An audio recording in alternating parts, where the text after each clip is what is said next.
이 저녁도 하나님께서 말씀을 통해서 우리에게 귀한 은혜 주실 줄 믿습니다. 추석 명절은 잘 보내셨습니까? 잘 쉬신 분도 계실 것이고, 또 운전하시느라 또 주방일 하느라 근육통에 시달린 분도 분명히 계실 거라고 생각을 합니다. 수고하신 분들에게 웃음을 좀 드리기 위해서 제가 넌센스 퀴즈를 하나 준비해 왔습니다. 한번 잘 들어보시기 바랍니다. 성경 인물 중에서 근육통이 가장 심한 사람은 누구일까요? 성경 인물 중에서 근육통이 가장 심한 사람은 누구일까요? 아무도 없으십니까?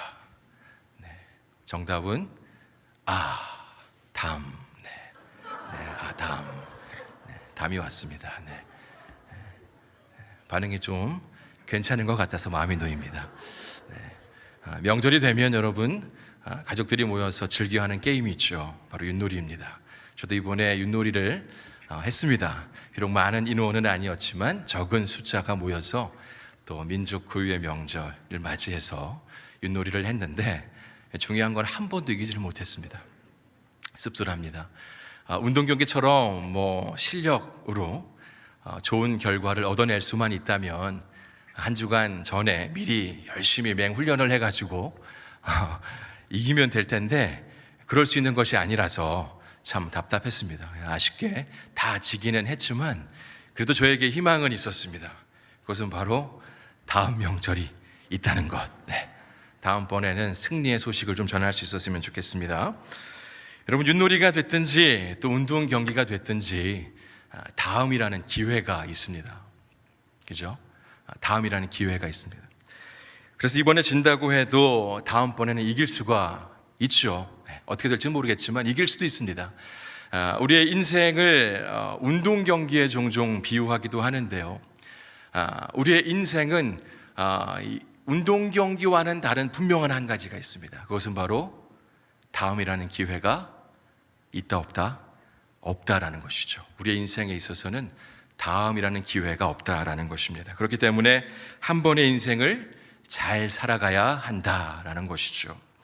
성경 인물 중에서 인생을 잘 살다가 믿음의 경주를 잘 하다가 긴장의 끈을 놓아버린 대표적인 인물을 꼽으라고 한다면 큰 고민 없이 우리는 솔로몬이라는 사람을 떠올려 볼 수 있을 것 같습니다. 그 인생의 전반부는 아주 칭찬받을 만한 사람이었습니다.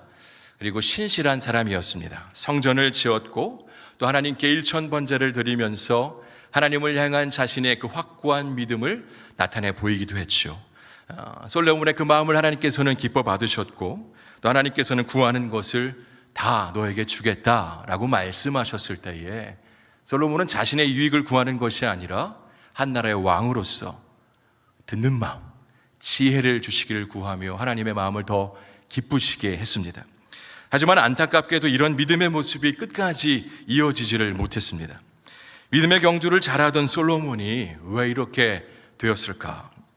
이 저녁 무엇이 솔로몬을 넘어뜨리게 하였는지를 함께 살펴보면서 우리가 다시 긴장의 끈을 잡고 또 계속해서 하나님께서 기뻐하시는 삶을 이루어갈 수 있게 되기를 소망합니다. 하나님께서는 말씀을 통해 솔로몬에게 큰 복을 주시겠다라고 그렇게 약속하셨습니다. 그런데 그 복은요, 전제가 있었습니다. 우리 열왕기상 9장 4절 5절 말씀을 함께 스크린을 보면서 읽어보도록 하겠습니다. 내가 만일 내 아버지 다윗이 행함같이 마음을 온전히 하고 바르게 하여 내 앞에서 행하며 내가 내게 명령한 대로 온갖 일에 순종하여 내 법도와 율례를 지키면 내가 내 아버지 다윗에게 말하기를 이스라엘의 왕위에 오를 사람이 내게서 끊어지지 아니하리라 한 대로 내 이스라엘의 왕위를 영원히 견고하게 하려니와. 늘 하나님 앞에서 행하면, 늘 하나님의 말씀에 순종을 하면 하나님께서 계속해서 복을 부어주시겠다라는 것입니다. 다윗에게 허락한 대로 이스라엘의 왕위에 오를 사람이 끊어지지 않게 하겠다라는 말씀입니다. 여러분은 복 중에 가장 큰 복이 무엇이라고 생각을 하시나요? 복 중에 가장 큰 복, 많은 복이 있겠지만 복 중에서도 가장 최고의 복은 하나님과의 관계가 끊어지지 않는 복입니다. 그런데 솔로몬에게 위기가 찾아왔습니다.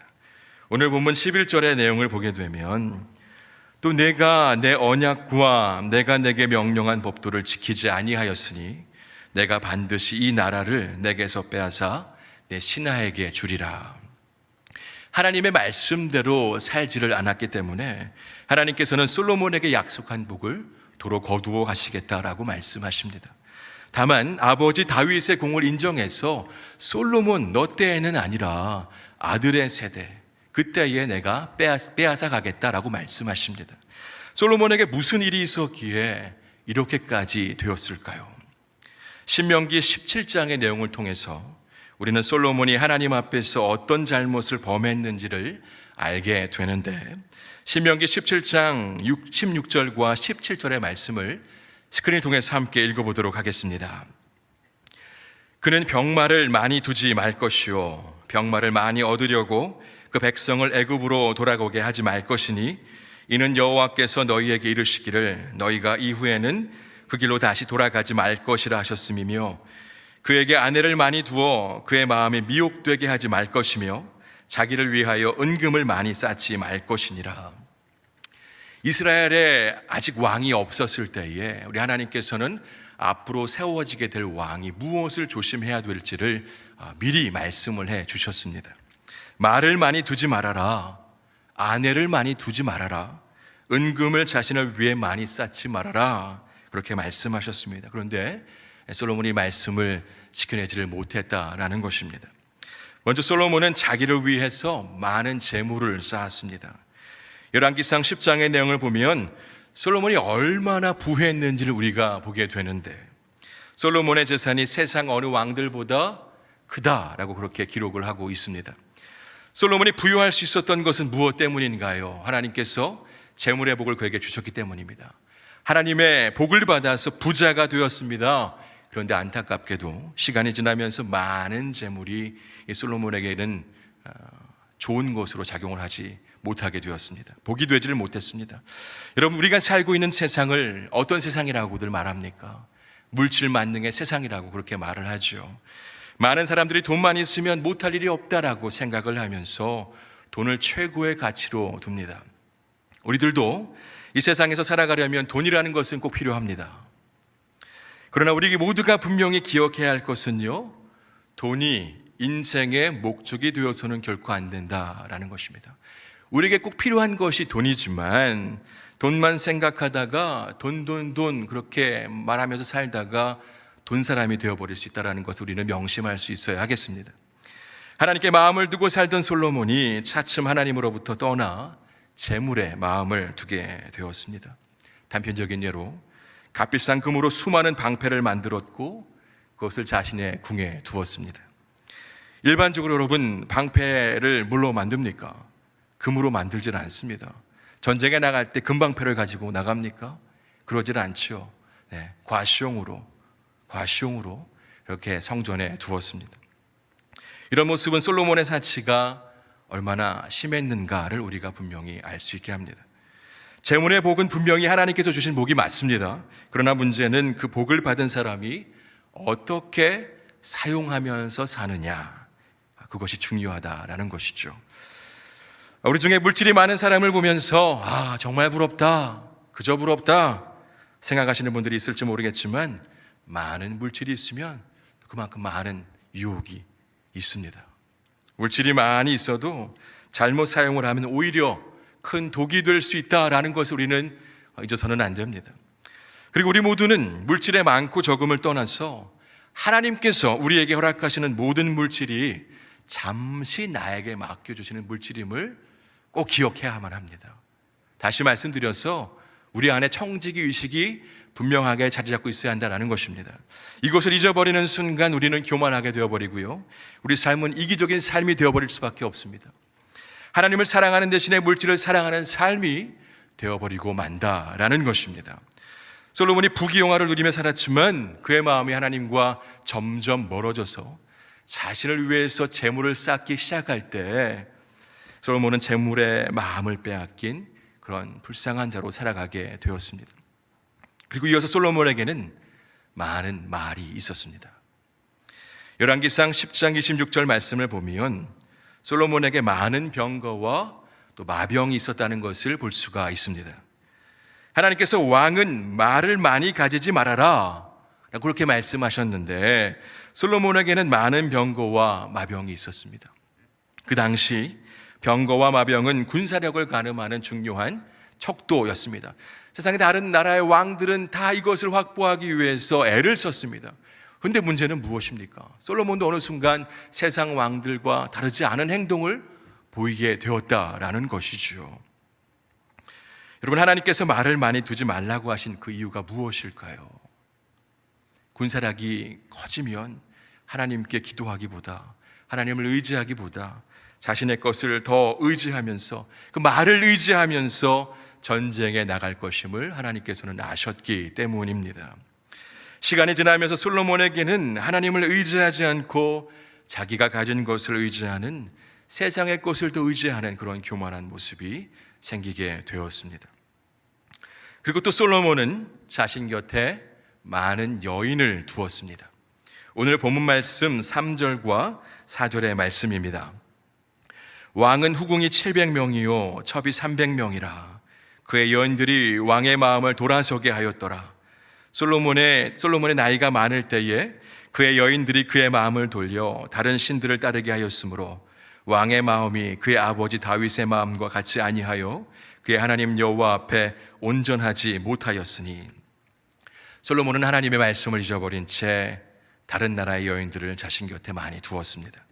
하나님께서는 이방 여인들과의 결혼을 금하신 분명한 이유가 있었는데요, 그 여인들은 이스라엘로 하여금 분명히 우상 숭배의 죄를 하게 할 것임을 아셨기 때문입니다.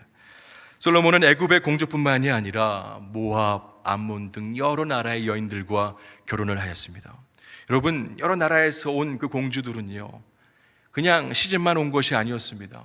무엇을 함께 드렸는가? 바로 자신의 섬기는 신을 함께 가지고 왔다라는 것입니다. 처음 솔로몬의 모습을 한번 여러분 생각해 보십시오. 그의 모습이 어떠하였습니까? 그의 처음 모습은 어떠했습니까? 하나님의 성전을 짓는 데에 온 힘을 쏟는 모습이 그에게 있었습니다. 그런데 시간이 지나 솔로몬은 성전을 지었던 그 손으로 우상의 신전을 짓게 되어버리고 맙니다. 6절과 7절의 말씀을 제가 읽도록 하겠습니다. 솔로몬이 여호와의 눈앞에서 악을 행하여 그의 아버지 다윗이 여호와를 온전히 따르지 아니하고 모압에 가증한 그모스를 위하여 예루살렘 앞 산당에 산당을 지었고 또 암몬 자손에 가증한 몰록을 위하여 그와 같이 하였으며, 솔로몬의 인생 후반부가 왜 좋지 못했는지 굳이 우리가 설명하지 않아도 되는 그런 장면을 보게 됩니다. 인생은, 우리의 믿음의 경주는 끝날 때까지 끝난 것이 아닌데, 솔로몬은 안타깝게도 하나님과 점점 멀어져 버렸습니다. 하나님을 기쁘시게 했던 그 이전의 모습은 사라져 버렸습니다. 참 안타까운 모습만 남게 되었습니다. 솔로몬이 후에 해 아래 모든 것이 헛됨을 깨닫고 그렇게 고백을 했지만, 그의 인생 전체를 놓고 봤을 때에 정말 아쉬움이 남고 큰 안타까움이 남습니다. 여러분, 이전에 하나님과 동행하는 삶을 살아갔다고 해도 지금 그렇게 살지 못한다면, 또 앞으로의 남은 삶을 바르게 믿음 생활하지 못한다면 결국은 끝이 좋지 못한 인생이 되어버리고 말 것입니다. 결국은 하나님과 멀어진 인생이 되어버리고 말 것입니다. 이 사실을 우리는 분명히 기억하고 우리 모두는 끝까지 승리하는 인생을 이 땅에서 이뤄갈 수 있어야 할 것입니다. 여러분, 성경인물 중에서 솔로몬과는 대비되는 그런 사람을 꼽으라고 한다면 어떤 사람을 떠올려 볼 수 있을 것 같습니까? 사도 바울을 쉽게 떠올려 볼 수 있을 것 같습니다. 회심 이전에 바울은 누구보다 예수님 믿는 자들을 핍박하고 박해했던 하나님의 뜻과는 먼 그런 인물이었습니다. 예수님을 믿는 사람들이 있는 곳이라면 먼 곳도 마다 않고 끝까지 붙잡아 쫓았습니다. 그런데 이랬던 사도 바울이 예수님을 믿은 이후에 정말 예수 그리스도의 참된 제자로 평생 복음의 증인으로 그렇게 살아갔지요. 바울에게 얼마나 큰 믿음이 있었는지, 그의 입술에서 얼마나 대단한 믿음의 고백이 터져 나왔는지 우리는 분명히 잘 알고 있습니다. 그 사도 바울의 고백을 다 우리가 볼 수는 없겠지만 두 구절 정도 우리가 함께 읽어보았으면 좋겠습니다. 사도행전 20장 24절의 말씀입니다. 함께 읽습니다.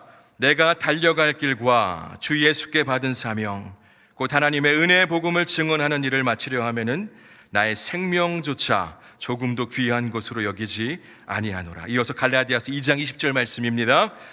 내가 그리스도와 함께 십자가에 못 박혔나니 그런즉 이제는 내가 사는 것이 아니요 오직 내 안에 그리스도께서 사시는 것이라. 이제 내가 육체 가운데 사는 것은 나를 사랑하사 나를 위하여 자기 자신을 버리신 하나님의 아들을 믿는 믿음 안에서 사는 것이라. 아멘. 회심 후에 바울의 인생은 오직 한 가지, 복음을 위한 인생이었다라는 것을 우리는 잊어서는 안 됩니다. 세상으로부터의 비난과 조롱도 개의치 않고 예수 그리스도를 가장 자랑스럽게 여기면서 세상에 믿지 않는 자들을 예수 믿는 자들로 많이 세워내고 또 많은 교회들을 그가 세워냈습니다. 이 엄청난 반전의 삶이 성경책에 그대로 기록이 되어 있습니다. 여러분, 바울이 쓴 이 내용들이 얼마나 성경에서 많은 비중을 차지하고 있습니까? 그것만 보아도 바울이 얼마나 하나님께 기쁨으로 살았는지를 알 수가 있는 것이죠. 바울은 대단히 멋진 역전승의 인생을 살았던 인물이었습니다. 그리고 끝까지 믿음의 경주를 잘 달려낸 자였습니다. 디모데후서 4장 7절 8절의 말씀에서 우리는 끝까지 믿음을 지켜낸 바울이었음을 보게 되는데, 또 함께 스크린을 통해서 보기를 원합니다. 나는 선한 싸움을 싸우고 나의 달려갈 길을 마치고 믿음을 지켰으니 이제 후로는 나를 위하여 의의 면류관이 예비되었으므로 주 곧 의로우신 재판장이 그날에 내게 주실 것이며 내게만 아니라 주의 나타나심을 사모하는 모든 자에게도니라. 아멘. 여러분들에게 묻습니다. 여러분들은 지금 그리스도인으로서, 복음의 증인으로서 이렇게 믿음의 경주를 잘 달려가고 계십니까?